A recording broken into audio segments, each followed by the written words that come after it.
I didn't think twice when the photographer said, "I usually do more personal shoots too." I just nodded and said, "Yeah, sure." No questions. No clarifications. That should have been my first warning. It started out normal enough.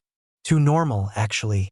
I'd answered an ad on Instagram, one of those minimalist black and white posts with a moody caption about capturing authenticity. I wasn't a model or anything. I just liked the idea of having a few decent photos of myself for once. Something that didn't look like it was taken in bad bathroom lighting or at a drunken birthday party. His name was Bruce. Late 30s, maybe early 40s. Salt and pepper beard, calm eyes. The kind of guy who looked like he'd never rushed anything in his life. His messages were professional but warm. No emojis. Proper punctuation. That alone made him feel trustworthy. When I showed up at his studio, it wasn't even really a studio. It was a converted loft on the third floor of an old brick building. Tall windows, concrete floors, soft music playing somewhere in the background.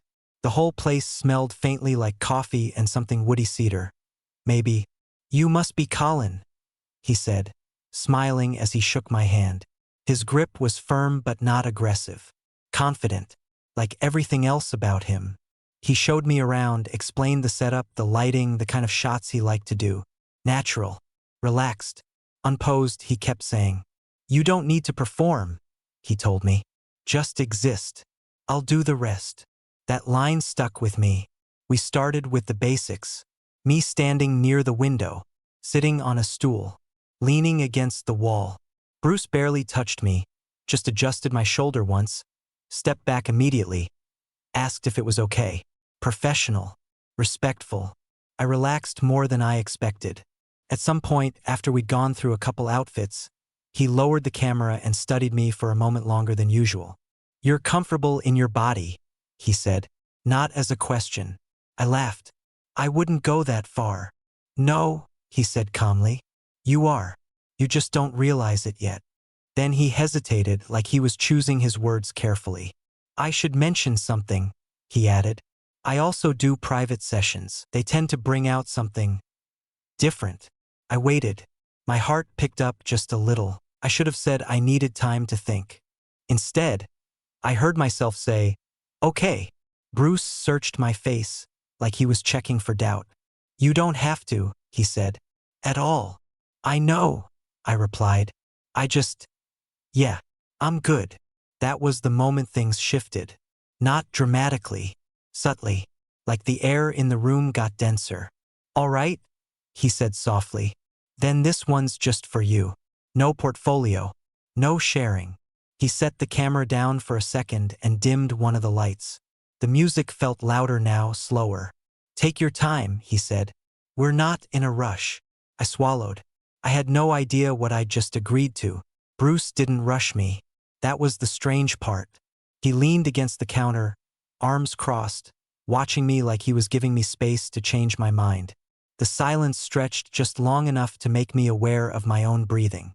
"Whenever you're ready," he said. Ready for what exactly? I still didn't know. "Same outfit?" I asked, mostly to hear my own voice. "For now," he replied. "We'll let the mood decide the rest." That should have sounded pretentious. Instead, it made my stomach tighten. He picked the camera back up, but this time he didn't go behind it right away. He walked closer, stopping a few feet in front of me. "Stand where you are," he said quietly. "Just settle into yourself." I shifted my weight, suddenly hyper-aware of my hands, my posture, the way my shirt clung a little to my chest. The window light hit differently now that one lamp was dim, softer, warmer, more forgiving. Bruce lifted the camera. "Look at me," he said, "not the lens." Him. I did. Something changed in his expression. Not hunger. Not exactly. More like focus, intense but controlled. Like he was seeing past the surface, and it made me feel strangely exposed. Click. Another step closer. Click. "You don't need to smile," he murmured. "Just breathe." I exhaled. Slow. My shoulders dropped.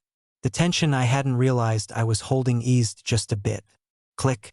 "This kind of shoot," he continued, circling slightly, "works best when there's honesty. He straightened, lowered the camera again.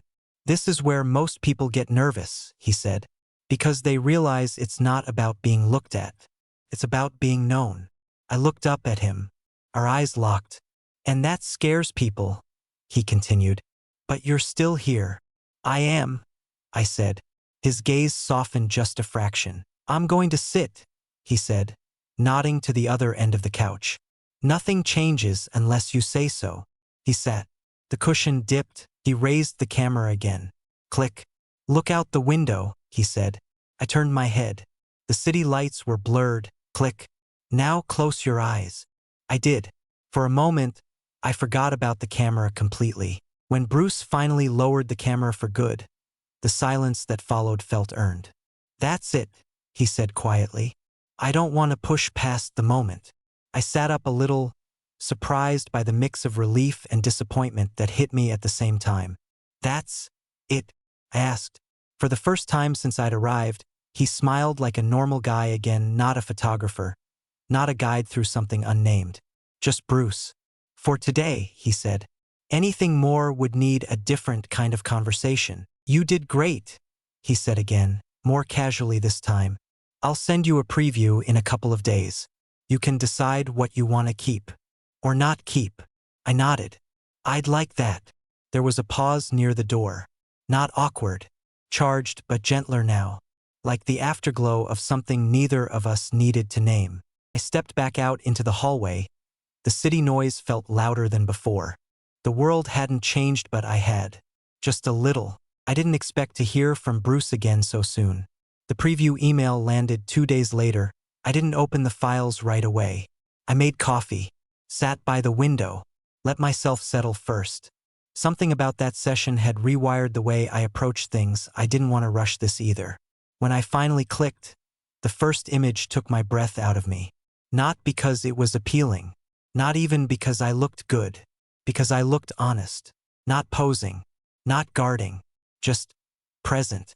The version of myself I rarely saw, even in mirrors. I scrolled through slowly. At the bottom of the email was a simple note. "If you want to talk, we can. If you want to leave it here, that's perfect too." I stared at the screen longer than I needed to. Then I typed back, "Coffee? No camera." The reply came an hour later. "I'd like that. We met at a small CF Akrotka across town. Neutral territory. Daylight. Noise. Normality." Bruce looked different outside the studio. Less contained. Softer around the edges. He smiled when he saw me, the kind of smile that didn't ask for anything. We talked about the photos a little. When we stood to leave, he hesitated just a fraction.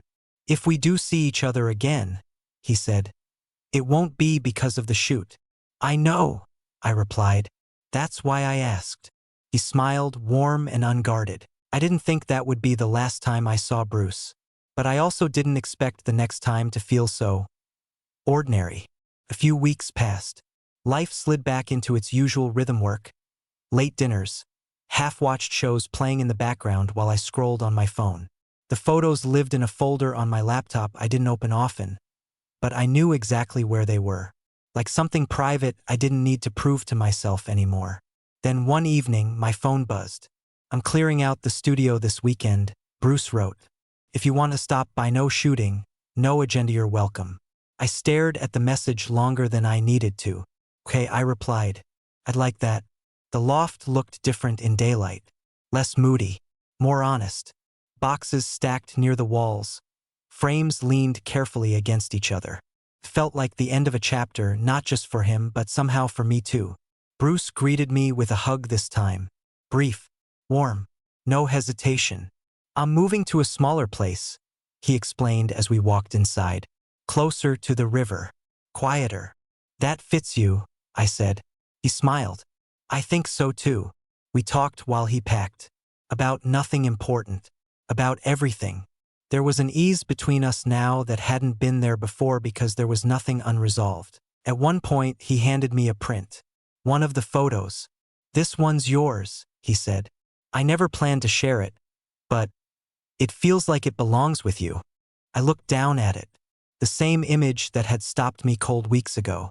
"Thank you," I said, and I meant more than just the print. When it was time to leave, we stood near the door, the afternoon light stretching long shadows across the floor. You know, Bruce said, most people think moments like that have to turn into something bigger to matter. I nodded. Yeah, I used to think that too. But sometimes, he continued, they're complete on their own. I met his eyes, calm, certain. Sometimes, I said, they change you just enough. As I walked back down the stairs, print tucked carefully under my arm, I realized something that surprised me. I didn't feel like I was leaving something behind. I felt like I was carrying it with me. Not a secret, not a regret, just the quiet confidence of knowing what it feels like to be fully seen and to choose that for yourself. And that was more than enough.